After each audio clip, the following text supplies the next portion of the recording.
7. Bruised and Hurt, Lavanya's POV. The reason I tolerated his incessant insults and torment was that I didn't want to cause a scene at the party. But why? It's already become a scene now. I glanced around. The song was still playing. Perhaps it was an exceptionally long track, or it just felt that way. I lowered my gaze, then looked up at him again with hopeful eyes, teeming with unshed tears. Why are you doing this to me? Why?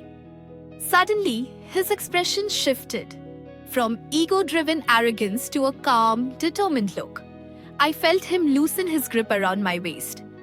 Oh, this is my chance. Taking advantage of the moment, I disentangled his arms from around me and took 2 steps back.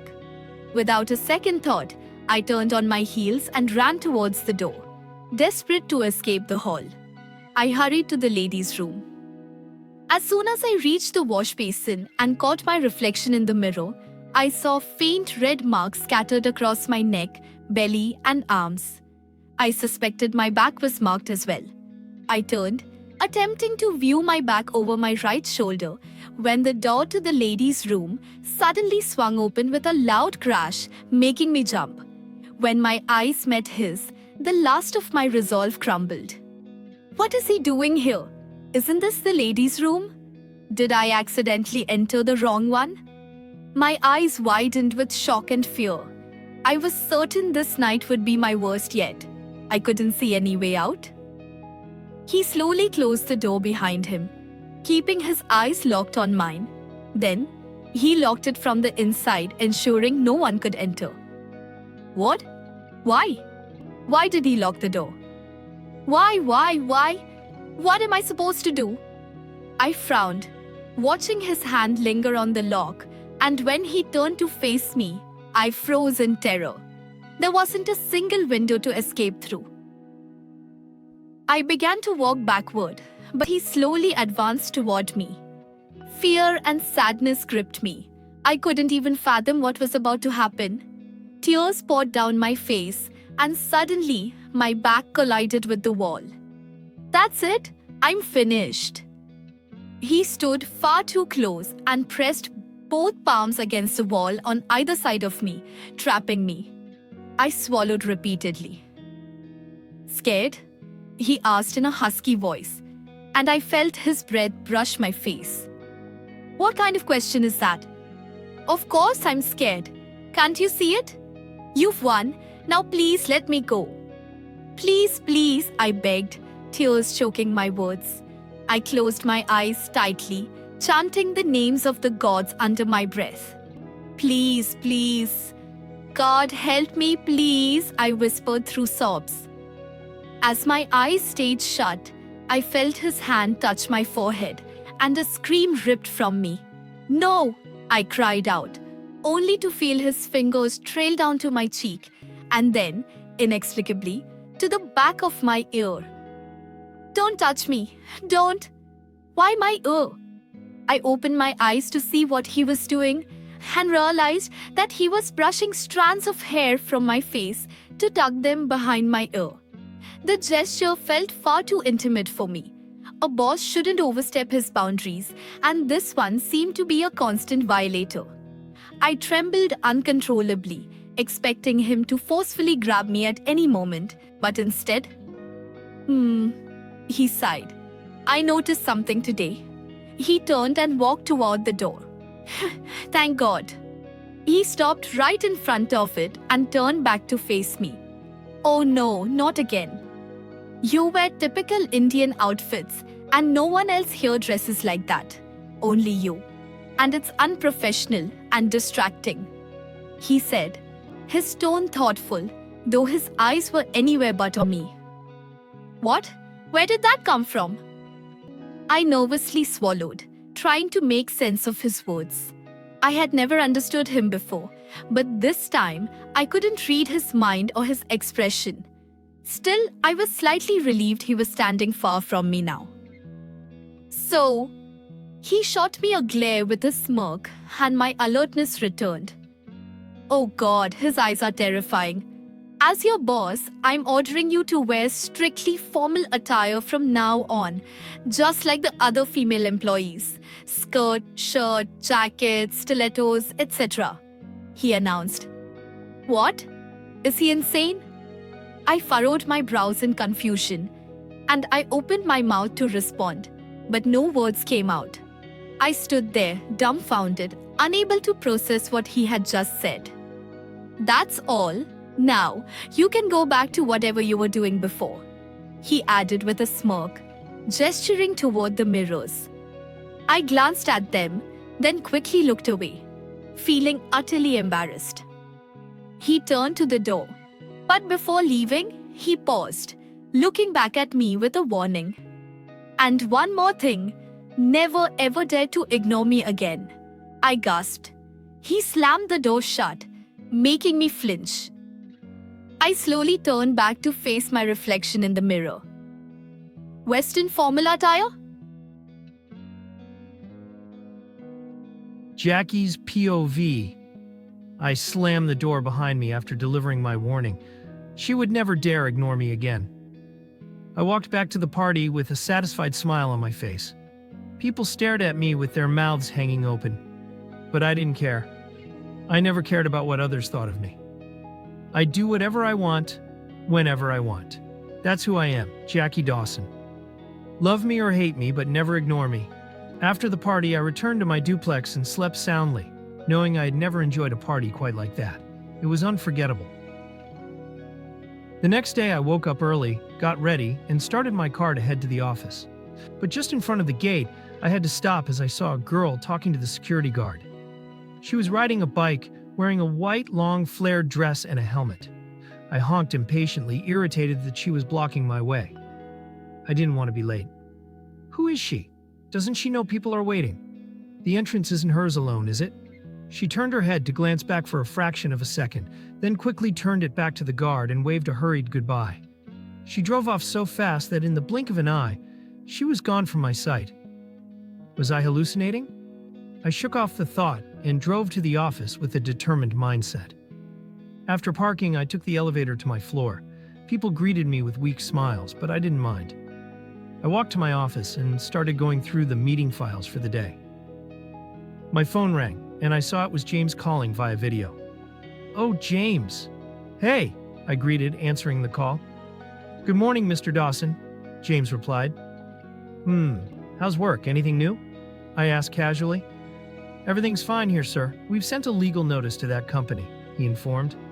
"Good. Now he'll understand the mess he's gotten himself into. He deserves a lesson for cheating D. Dawson," I remarked sternly.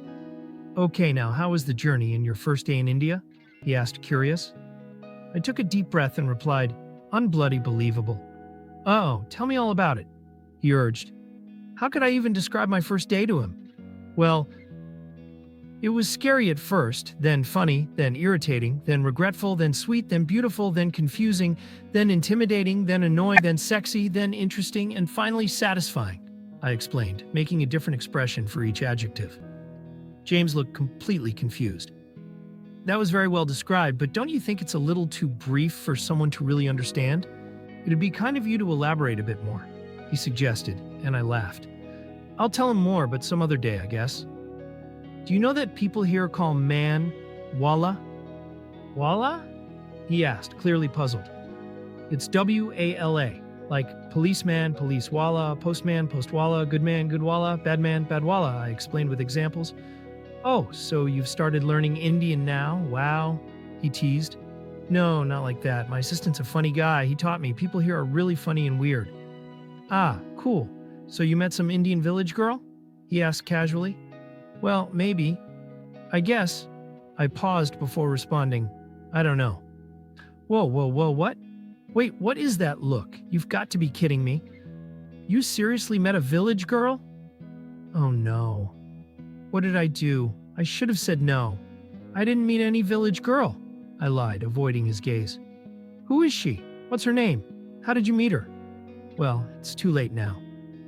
He won't let me go without an answer. Geez, James, focus on your work. Stop trying to sabotage my business with these stupid, baseless questions. You're crossing the line and you're not allowed to do that. I tried to steer him off course. I hoped it would work. Nice try avoiding my question, but you're not excused. So tell me, who is she? And of course it didn't work. I rolled my eyes in frustration, trying to maintain my composure. Bloody hell, is he some kind of psychiatrist or magician who can read minds? I can't believe he's my friend. Now spill it, he ordered. Okay. I hesitated. She's not a village girl, just an employee, and I trailed off, struggling to find the right words to describe her. Oh, office romance, great, he grinned. And what's she like? He asked, his curiosity piqued. More than just wonderful. Different. The word escaped my lips. Wow, what's her name? Beautiful. Yeah, that should be her name. But her real name is... Her name is... I began, but then it hit me. I didn't know her name. How stupid of me. All this time I was with her, terrorizing her, and I don't even know her name. What the hell? Jackie? He interrupted me. Huh? You were about to say her name, he reminded me. I don't know it yet, I admitted, feeling lost. Oh, okay. Tell me next time then. Anyway, I gotta go. See ya. He hung up hastily, distracted by something else. Yeah. I hung up, my mind still reeling. What is her freaking name? Lavanya's POV. I knocked on Virat sir's office door. Come in, he said formally. I entered and placed the letter on his desk. He appeared busy with some files, jotting down notes. He looked up at the folded paper and then back at me. Oh, Lavanya? Sorry, I didn't realize. He apologized, offering a sweet, nervous smile. I'm going to miss that smile. It's okay, sir. Can you please sign this letter? I asked politely. He took the folded letter and started unfolding it. Yeah, sure. What's it about? I stayed silent while he read, letting him finish. His expression shifted to one of concern. What? He exclaimed, looking at me. Lavanya, what is this? Please, Virat sir, just sign it, I pleaded. But why? What happened? He asked, visibly anxious. Please don't ask, sir. I can't tell you the truth and I don't want to lie to you. I don't want this anymore, I said, barely processing my own words. Is it because of what is it because of me? Did I hurt you? He asked, his voice tinged with worry. No, sir. I know you would never hurt me, not even in my worst nightmares. It's because of me. I can't manage here anymore. I don't belong here. I don't get it, he said, sounding completely clueless. I'm so sorry, sir. I know, but please, I begged again. Look, whatever it is that's bothering you, we can fix it. Just tell me and it will be taken care of, I promise. I wish it were that simple, sir. Thank you, sir. You've done so much for me already. You gave me this job. Please do one more favor and sign this letter so I can send it to the higher authorities. He stared at the letter, murmuring to himself. I just can't. No, this can't happen. I am so sorry, Virat sir. Sir, please, I begged, closing my eyes to avoid looking at him. I heard him sigh in defeat, and I opened my eyes. He glanced at me several times before grabbing the pen and slowly signing the letter. Thank you, I whispered, taking the letter back. I gave him a final glance before leaving his office. I'm so sorry for hurting you like this, sir. I made my way to the elevator and pressed the button for the 4th floor. Upon arriving, I headed straight for Balram Sir's office. He glanced at the letter, then sighed deeply, still looking at it. I knew this was coming, he muttered. Rising from his seat, he walked over to stand in front of me. Are you okay, Bahina? I nodded slowly, unable to look him in the eye. It was hard to meet his gaze, because to me, he was like an older brother. Here in India, discussing such things with brothers is considered awkward. Look, Balram sir began, his voice filled with concern. I know what he did was bad, but he's a good guy. I think he was just too drunk last night. Sir, please. I interrupted, my voice trembling. I don't want to hear about him anymore. Please, just give this letter to him. I folded the letter, placed it inside an envelope, and handed it over to him. He placed his left hand gently on my head. Vahe Guru Hamesha Sadh de Tera. He blessed me, and I managed a weak smile. You just come with me, he said. I nodded, feeling a mix of nerves and dread. We made our way to Mr. D. Dawson's office. I had only been there once before, on Mr. Dawson's last death anniversary, when the employees gathered to remember him. Ide Kadire, Balram sir instructed me to wait outside the office door, and he entered with the letter I had given him. The seconds turned into minutes, and I grew increasingly impatient. I stood there, frozen like a mannequin, my boredom growing by the second. I hope he signs the letter soon. Finally, after what felt like an eternity, the door opened slightly, and Balram sir gestured for me to come in. Suddenly, I felt a wave of nervousness. I didn't even have enough strength to imagine what might happen next.